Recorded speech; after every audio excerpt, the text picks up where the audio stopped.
জীবনে আরেকটা জিনিস বলেন, আমাদের এই জীবনে অনেক কাজ করি আমরা। কারোর লক্ষ্য উদ্দেশ্য এমপি হওয়া, কারোর লক্ষ্য উদ্দেশ্য বড় ডাক্তার হওয়া, বড় লোক হওয়া, অনেক উদ্দেশ্য আছে।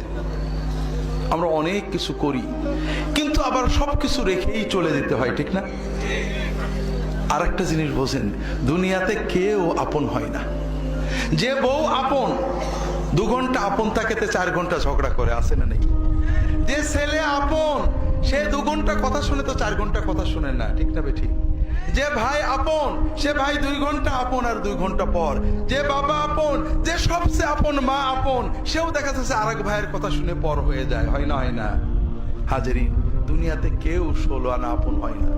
আমাদের এই জীবনটা পরকে আপন করার, মানুষকে খুশি করার জন্য একটা সংগ্রাম। ছোটবেলায় বাবা মাকে খুশি করার চেষ্টা করেছি, পারিনি, কত মারছে, ঠিক না বেঠিক?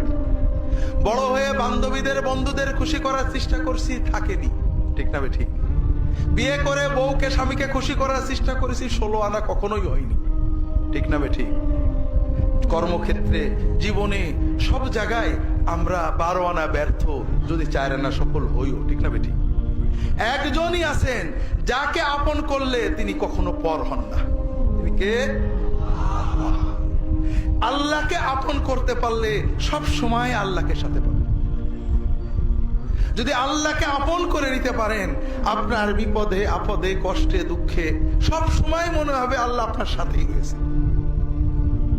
যে বেদনা কারোর কাছে বলা যায় না, বউয়ের কাছে বলা যায় না, মায়ের কাছে বলা যায় না, যে আনন্দে কাউকে শরীক করা যায় না, যদি আল্লাহকে আপন করতে পারেন, সেই আনন্দে আল্লাহকে শরীক করতে পারবেন, সেই বেদনার কথা আল্লাহর কাছে বলে বুকটাকে হালকা করতে পারবেন।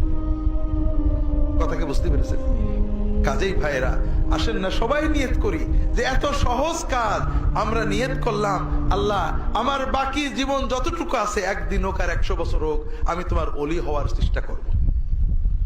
আল্লাহ তাআলা সকলের নিয়ত কবুল করে নিন, আমিন।